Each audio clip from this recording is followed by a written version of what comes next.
नमस्कार दोस्तों। आपने पिछला वीडियो मेरा देखा था जिसमें मैंने सिक्किम के इतिहास के बारे में आपको बताया था। आप लोगों ने इस वीडियो में मुझे बहुत प्यार दिया, इसके लिए आप लोगों को धन्यवाद। आज इसी सिलसिले को मैं आगे बढ़ाते हुए सिक्किम के भूगोल के बारे में बात करेंगे। तो अगर सिक्किम की बात करें तो सिक्किम जो है वो सिक्किम का भूगोल, इस पे अगर हम चर्चा करें तो सबसे पहले हमें पता है कि सिक्किम जो है वो पूर्वोत्तर राज्यों में से एक है। जो आपको पता होगा, भारत के जो 7 पूर्वोत्तर राज्य हैं उसमें सिक्किम को गिनती नहीं किया जाता है। जो 7 पूर्वोत्तर राज्य हैं उसमें अरुणाचल प्रदेश, नागालैंड, मिजोरम, असम आदि सब जो हैं 7, उसमें इनको गिनती नहीं किया जा सकता। लेकिन तो भी ये भारत के लिए बहुत ही इंपॉर्टेंट राज्यों में से एक है। इसका कारण क्या है? तो इसका कारण ये है कि ये पश्चिम बंगाल से जो चिकन नेक वाली जो रास्ते आते हैं वो सिक्किम को डायरेक्टली जोड़ता है। और सिक्किम ही एक ऐसा राज्य है जो पश्चिम बंगाल को जोड़ता है चिकन नेक के रास्ते से। इसलिए हम कह सकते हैं कि सिक्किम जो है भारत के लिए बहुत ही महत्वपूर्ण राज्यों में से एक है। अगर हम सिक्किम के टोटल क्षेत्रफल की बात करें तो पहला पॉइंट तो हमें यह पता होना चाहिए कि सिक्किम का जो कुल क्षेत्रफल है,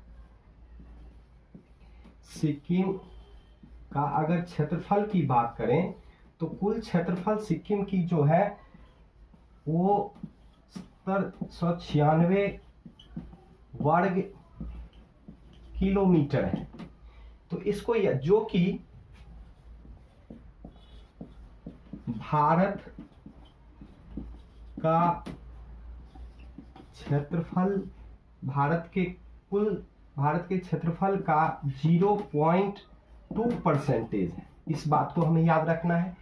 सिक्किम का क्षेत्रफल जो है वो 7096 वर्ग किलोमीटर है, जो कि भारत के कुल क्षेत्रफल का 0.2% है। इस बात को याद रखना है। दूसरी बात, सिक्किम जो है, सिक्किम में एक कंचनजंगा पर्वत है, जो कंचनजंगा पर्वत सिक्किम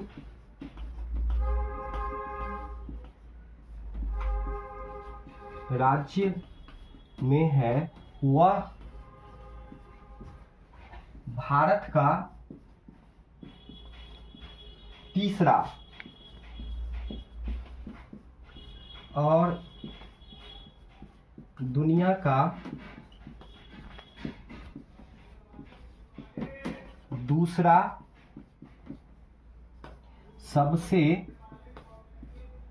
बड़ा पर्वत है। इस मामले में भी सिक्किम बहुत आगे है। दूसरी बात, अगर इस कंचनजंगा पर्वत की ऊंचाई की बात करें, कुल ऊंचाई इस पर्वत की 8586 मीटर है। कितनी ऊंचाई है इसकी? 8586 मीटर। तो हम कह सकते हैं दुनिया का सबसे बड़ा पर्वत कौन सा है? तो वो है माउंट एवरेस्ट, जो फर्स्ट स्थान पे है। माउंट एवरेस्ट जो कि नेपाल में स्थित है। इसकी ऊंचाई जो है 8848 मीटर है। ये दुनिया का सबसे बड़ा पर्वत है, सबसे ऊंचा पर्वत है जो नेपाल में स्थित है। दूसरा सबसे बड़ा पर्वत केटू है, केटू पर्वत है। लेकिन केटू पर्वत जो है वो पोक स्थित पाकिस्तान में चला गया है। अभी पोक अधिकृत राज्य में है, पाकिस्तान में है। इसलिए हम केटू को नहीं लेते भारत का पहला सबसे बड़ा पर्वत। इसीलिए ये जो है सिक्किम में जो कंचनजंगा है, भारत का हम कह सकते हैं कि सबसे ऊंचा पर्वत और सबसे बड़ा पर्वत है। और केटू जो है वो पाकिस्तान में हो जाने के कारण ये भारत की सबसे बड़ी पर्वत नहीं है। तो इस तरह से हम देखें तो दुनिया का तीसरा सबसे बड़ा पर्वत है, पहला माउंट एवरेस्ट जो कि नेपाल में स्थित है, दूसरा केटू जो कि पोक में है, और तीसरा कंचनजंगा जो कि सिक्किम में स्थित है। इस तरह से हम ये कह सकते हैं कि सिक्किम इस पर्वत को लेकर के भी बहुत अच्छी ज्योग्राफिकल यानी भौगोलिक स्थिति को रखती है। आगे की बात करें तो इसकी सीमाएं की अगर हम बात करते हैं, सिक्किम की सीमाएं की अगर हम बात करें तो उत्तर पूर्व में तिब्बत के साथ सीमा साझा करती है। उत्तर पूर्व में किसके साथ साझा करती है सीमा? तिब्बत के साथ। कुल 220 किलोमीटर की सीमाएं ये उत्तर पूर्व में तिब्बत के साथ साझा करती है, जो सबसे लंबी सीमा साझा करती है। किसके साथ? तो तिब्बत के साथ। ये बात हमें याद रखना है। तो उत्तर पूर्व में सिक्किम जो है 220 किलोमीटर की सीमाएं साझा करती है तिब्बत के साथ, जो कि सबसे लंबी सीमा साझा करती है इस देश के साथ। दूसरा, पश्चिम में अगर चलें तो पश्चिम में नेपाल के साथ सीमा साझा करती है 99 किलोमीटर के साथ। दक्षिण पूर्व में ये सीमा साझा करती है भूटान के साथ 32 किलोमीटर सीमा के साथ। बाद में अगर दक्षिण की बात करें तो ये पश्चिम बंगाल के साथ सीमा साझा करती है 60 किलोमीटर के साथ।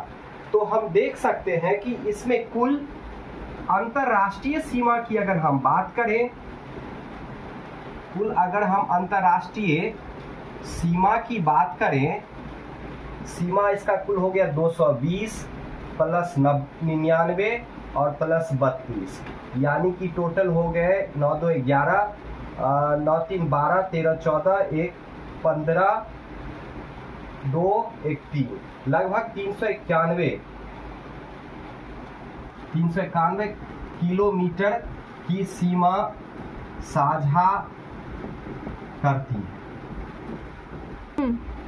यह लगभग 351 किलोमीटर की सीमा साझा करती है अंतरराष्ट्रीय सीमा से।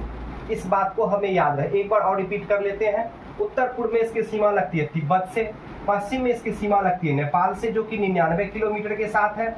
दक्षिण पूर्व में इसकी सीमा भूटान से लगती है जो कि 32 किलोमीटर साथ है, और दक्षिण में इसकी सीमा 60 किलोमीटर है जो कि पश्चिम बंगाल के साथ साझा करती है। इस तरह से हम कह सकते हैं कि कुल अंतरराष्ट्रीय सीमा 351 किलोमीटर के साथ साझा करती है। और सबसे कम सीमा साझा करने वाला जो देश है वो भूटान है। भूटान के साथ सबसे कम सीमा साझा करती है मात्र 32 किलोमीटर। तो यहाँ से क्वेश्चन ये भी पूछ सकता है, सबसे कम तिब्बत सबसे कम किस देश के साथ सीमा साझा करती है? तो हम बोलेंगे भूटान के साथ। सबसे लंबी सीमा साझा किसके साथ करती है? तो तिब्बत के साथ। इतनी बात हमें इसके सीमाओं से याद रखनी है।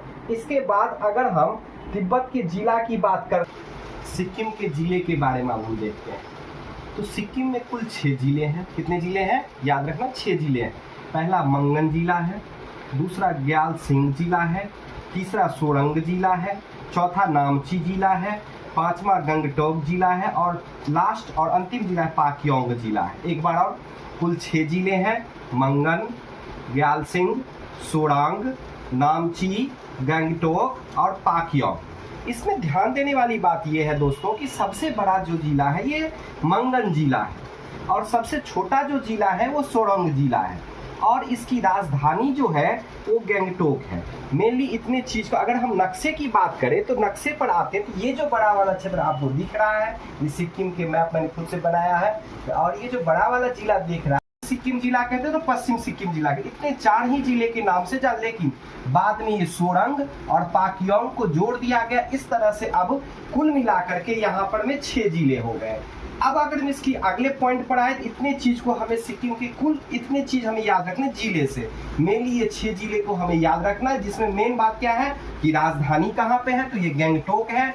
सबसे छोटा जिला कौन सा है, तो सोरंग है, और सबसे बड़ा जिला पूछेगा तो मंगन जिला है।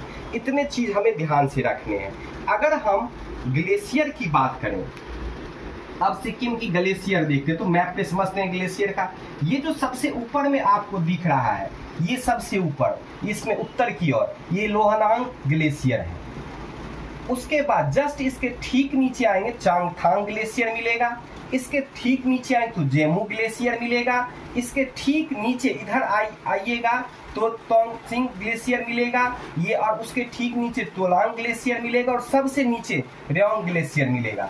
ये ग्लेशियर हमें याद रखने हैं, और ये ग्लेशियर जो दिख रहे हैं ये ग्लेशियर बहुत ही इंपॉर्टेंट है। हो सकता है मेरे से प्रोनाउंसिएशन में कुछ गलत हो गया तो उसके लिए माफी चाहता हूँ, लेकिन मेनली जो ग्लेशियर है इस पे आपको ध्यान दें। ये जो चांगथांग ग्लेशियर है ये बहुत बड़ा ग्लेशियर है, इसको ध्यान में रखना है। और दूसरी बात, ये तोलांग ग्लेशियर जो आपको दिख रहा है यहाँ से भी बहुत सारे क्वेश्चंस पूछे जाते हैं, इस ग्लेशियर को भी हमें ध्यान में रखना है। तोलांग, और यहाँ से कई सारी नदियां भी निकलती है जिसके बारे में हम इसके बाद में देखेंगे। सिक्किम के ग्लेशियर, तो कितने ग्लेशियर हो गए टोटल, आपने भी नक्शा पे देखा, अब यहाँ देख लीजिए। तो 5 ग्लेशियर है मेरी, पहला लोहनक, दूसरा चांगथांग, तीसरा जेमू, तोंगसियांग और राथोंग। इस तरह से 5 मेन ग्लेशियर हैं। ये पांचों ग्लेशियर बहुत ही इंपॉर्टेंट है, क्योंकि मैंने आपको यहाँ बताया भी था कि ये ग्लेशियर के कारण ही यहाँ से बहुत सारी नदियाँ भी निकलती हैं। अब यहाँ के प्रमुख झीलों की अगर हम बात करें तो यहाँ पे मेनली 3 झील हैं। एक गुरु डोंगमार झील, ये बहुत ही इंपॉर्टेंट झील है, याद रखना दोस्तों। गुरु डोंगमार झील जिसकी ऊंचाई लगभग 5430 मीटर है, और ये मंगन जिले में पड़ता है, जो कि ये मंगन जिला सिक्किम का सबसे बड़ा जिला है। दूसरा तो सोलहांगमो झील, अगर प्रोनाउंसिएशन में गलती हुई होगी तो इसके माफ़ी चाहता हूँ, स्लोंगहामो झील जिसकी ऊंचाई लगभग 5100 मीटर है, और ये भी मंगन जिला में पड़ता है। तो ये दोनों मंगन जिला में है। गुरु डोंगमार झील जिसमें सबसे ही इम्पोर्टेंट है, ये हमेशा पूछा भी जाता है। और तीसरा सबसे जो इम्पोर्टेंट झील है ये है खेचोपल्ली झील। खेचोपल्ली झील ये भी ग्यालसिंग जिला में स्थित है। ये मेनली 3 प्रमुख झील है, गुरु डोंगमार, सोलांग और खेचोपल्ली। तो ये प्रमुख 3 इसके झील हो गए। अब अगर यहाँ पे प्रमुख नदियों की बात करें तो सबसे बड़ी नदी यहाँ पे तीस्ता नदी है। कौन सी नदी है? तीस्ता नदी। दूसरी सबसे नदी है रंगीत नदी। चौथा तालुंग नदी। ये तालुंग नदी है, ये तोंगसांग झील, तोंगसांग ग्लेशियर से ही ये तो तालुंग नदी निकलती है। और ये तीस्ता नदी जो है ये सबसे बड़ी नदी है, सिक्किम की सबसे बड़ी नदी है तीस्ता नदी, सबसे बड़ी नदी है सिक्किम की। इसे सिक्किम का गंगा भी कहा जाता है। तो अब यहाँ से आपको याद रखेंगे कि सिक्किम का गंगा किसे कहा जाता है, तो तीस्ता नदी को। और ये तीस्ता नदी सिक्किम से होते हुए पश्चिम बंगाल से होते हुए ब्रह्मपुत्र नदी में जाकर के मिल जाती है। उसके बाद रंगीत नदी जो है इसी तीस्ता नदी की सहायक नदी है, रंगीत नदी। और ये तोलांग नदी, जो ये दोनों तीस्ता की सहायक नदी। रंगीत नदी पर एक चीज और याद रखनी है कि रंगीत नाम का एक बांध भी बनता है, रंगीत नाम का बांध बनता है रंगीत नदी के ऊपर, जो तीस्ता की और तीस्ता की सहायक नदी है। ये 3 मेनली प्रमुख नदी है कहाँ के, तो सिक्किम के। ठीक हो। अब हम पढ़ेंगे राष्ट्रीय उद्यान के बारे में। सिक्किम के राष्ट्रीय, तो सिक्किम में एकमात्र प्रमुख राष्ट्रीय उद्यान है कंचनजंगा राष्ट्रीय उद्यान। कंचनजंगा राष्ट्रीय उद्यान, ये कंचनजंगा राष्ट्रीय उद्यान के बारे में बात करते हैं। तो सिक्किम में एकमात्र राष्ट्रीय उद्यान, प्रमुख राष्ट्रीय उद्यान है जो अपनी जैव विविधता, पहला पॉइंट याद रखना है, जैव विविधता। दूसरा सांस्कृतिक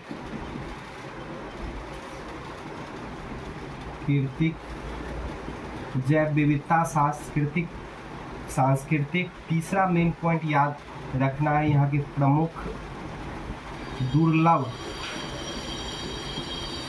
जानवर। क्या क्या चीज? ये जो राष्ट्रीय उद्यान है जैव विविधता, सांस्कृतिक, प्रमुख दुर्लभ जानवर के लिए फेमस है। साथ साथ 2016 में इसको यूनेस्को के द्वारा विश्व धरोहर में भी कंचनजंगा राष्ट्रीय उद्यान को रखा गया है। इसलिए राष्ट्रीय उद्यान जो है बहुत ही फेमस है। यहाँ पर में मेनली इस राष्ट्रीय उद्यान की अगर बात करें तो यहाँ पे प्रमुख दुर्लभ जानवर में आपको लाल पांडा, तेंदुआ, उस और भेड़ आदि, नीला भेड़ आदि जानवर पाए जाते हैं।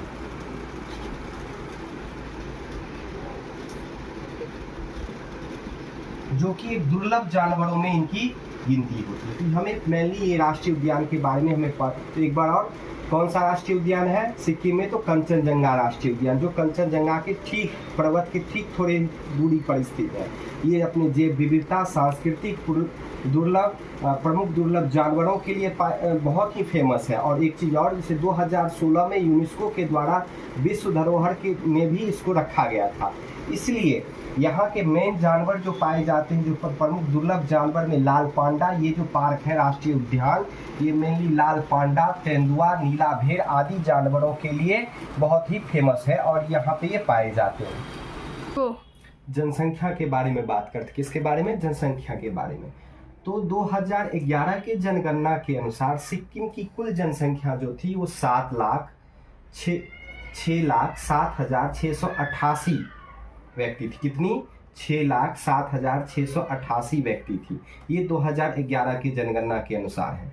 वर्तमान में इसकी जनसंख्या का अनुमान 6.32 यानी कि 6.32 लाख से लेकर के 6.98 यानी कि 6.98 लाख तक का अनुमान है बढ़ने का। अगर पुरुष जनसंख्या की बात करें, इसमें 3,23,070 पुरुष जनसंख्या है। महिला जनसंख्या की बात करें तो 2,87,570 महिला जनसंख्या है। अगर जनसंख्या घनत्व की बात करें तो यह राज्य सबसे कम जनसंख्या घनत्व वाला राज्य है जिसमें लगभग 75 व्यक्ति प्रति वर्ग किलोमीटर यानी 100 व्यक्ति प्रति वर्ग किलोमीटर से भी कम है। यानी कि लगभग में 75 व्यक्ति प्रति वर्ग किलोमीटर, जो 100 व्यक्ति से भी कम है। अगर लिंगानुपात की बात करें तो यहाँ 1000 पुरुषों पर में 875 महिलाओं का लिंगानुपात है 2011 के जनगणना के अनुसार पे। अगर साक्षरता, जो कि लिंगानुपात थोड़ा बहुत कम है, हम जो कह सकते हैं साक्षरता दर की अगर बात करें तो अभी नवीन साक्षरता दर 2025 से पहले जो यहाँ पे साक्षरता दर काउंट किया गया था, वो टोटल कुल साक्षरता दर 81.42% था, जिसमें पुरुष साक्षरता दर 86.55 यानी कि 55% था और महिलाएं साक्षरता दर 75.61% था। इस तरह से अब मेरा वीडियो आपका कैसा लगा? अगर अच्छा लगा हो वीडियो तो थोड़ा लाइक और सब्सक्राइब कर दीजिएगा। धन्यवाद। कल मैं गोवा राज्य को लेकर के फिर से आपके सामने उपस्थित हूँगा और गोवा का इतिहास देखेंगे, फिर गोवा की इसी तरह से भूगोल और वहाँ के बारे में और बहुत सारे चीज़ों के बारे में अध्ययन करेंगे। नमस्कार, जय हिंद।